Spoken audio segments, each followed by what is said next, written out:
Hi, my name is Larry Rapchak. I've lived most of my life here in the Calumet region, and I consider myself very fortunate to have been born long enough ago that my first really strong childhood memories took place in the late 1950s and early 60s. And I'm sure you've heard this before, but it's true. Times were simpler, they were sweeter, there was something really magical about that time.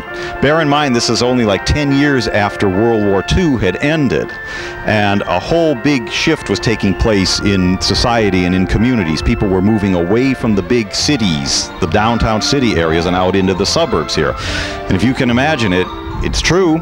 Downtown Hammond used to be a major business metropolis. It was anchored by the big department stores, Goldblatt's and Minus's and whatnot.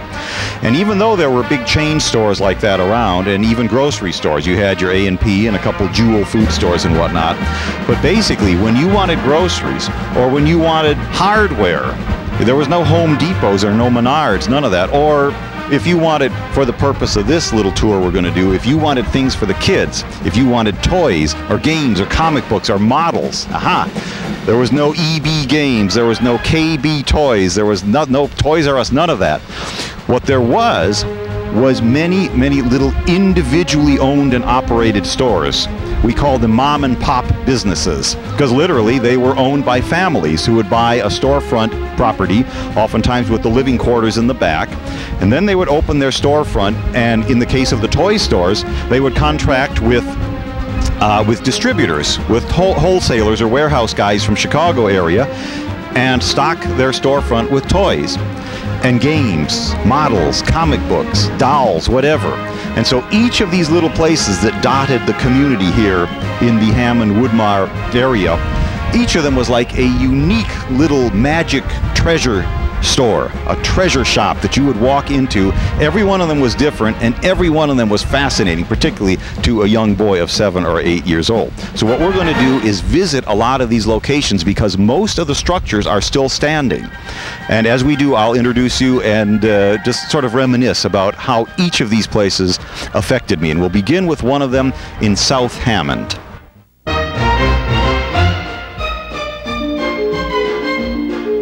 And here it is. This was the king of all of the mom and pop toy stores as far as my brother and I were concerned. It sits on the corner of Jefferson and 173rd, just one block west of Calumet Avenue. And it was called Macaulay's, the name of the family, obviously. M-C-A-U-L-E-Y-S. And this was the actual facade. The brickwork there, I'm sure, is original. The front of the store was dark brown, and somehow it seemed to sit up a little higher. I'm sure there were a couple of steps leading up to the door there. And also, there was the sign, Macaulay's, on this side, and facing 173rd with the name Macaulay's, and I believe there was a little Pepsi-Cola logo up there along with the name. But this was the actual store, and I believe we will actually have the privilege of examining it from the inside. And here we are inside of what was Mom and Pop Macaulay's store. As I mentioned, oftentimes the families lived in the back of the store, and I clearly remember this. This was their living quarters, apparently. I definitely remember these stairs, or some earlier version of them, and this door here. Here we are inside what was that most magical of all of the stores, Macaulay's.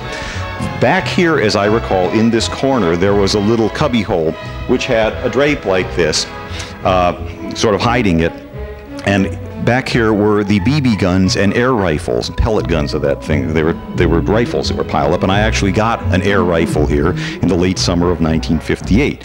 My brother, I remember his was bought over at the old Aero hardware store, which was on the boulevard right north of 169th. But this was that incredibly magical place. The counter was here, about yay, like so, with all the stuff, toys and models and stuff on the shelves behind. On this side, it seemed that the store was narrower than this, but maybe it wasn't. Maybe this was where the wall was. But in this side, it was all like pegboard walls, and all the stuff, all the cheap stuff that was hung on it, all this fascinating stuff, whether it was cowboys and Indians or soldiers or whatever, or dolls or farm animals or space stuff, like space age stuff, little flying saucers and stuff, all of it bagged in plastic bags with the cardboard header stapled to it.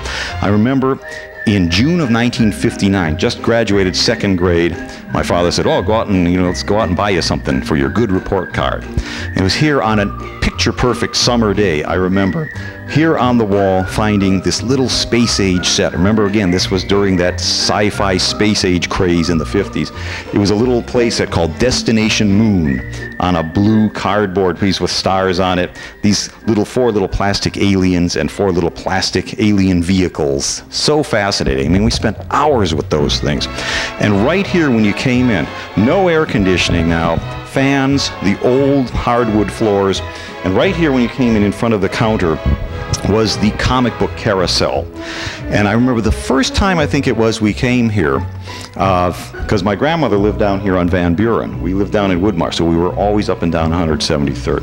First time we came in, midsummer of 1958, a really hot day, and here on the comic book carousel, we confronted the first issue that we ever saw of the comic book Turok.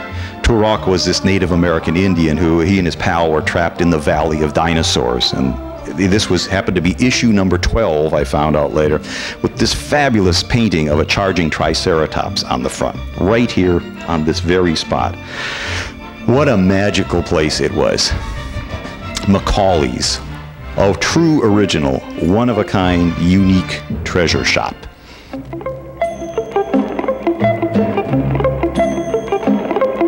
My grandparents, my mother's parents, the Ortmans, lived in this house, 7435 Van Buren Street here in South Hammond. This was in 1958. That absolute picture-perfect fall that it was. The best year in my childhood, and it was very close to Halloween, I remember. It seems that, as I recall, every October, like the last Friday in October, the schools got a free day because there was some kind of state teachers conference or something of that sort. And that year it happened. Halloween that year was on a Friday. I still have the original calendar that hung on our wall in that year, in 1958. I still keep it hanging on my wall. So it must have been the Friday before that, which would have been the 24th. We had off. Well, my brother and I were always vying for who could come over to my grandparents and have a little overnight vacation, as we called it. So on that Thursday night, I got to come over here. We sat around watching TV, got up the next morning on Friday, and had the best breakfast that we ever had cooked. The sunny side up eggs, the toast with strawberry jelly, the fresh bacon, and hot chocolate. It was great. Well, that morning, that Friday morning, it was a picture-perfect fall day. My grandfather, and he rarely did this, he was kind of a cranky guy. He wasn't often known to be, get very personal. He just said, "Let's go out and take a little walk." And we did. And I remember he wore this short brown leather jacket, like the Air Force jackets, and his old fedora, and he just said, "Let's go take a walk." And we started right along here, down to 175th Street, and we hung a left.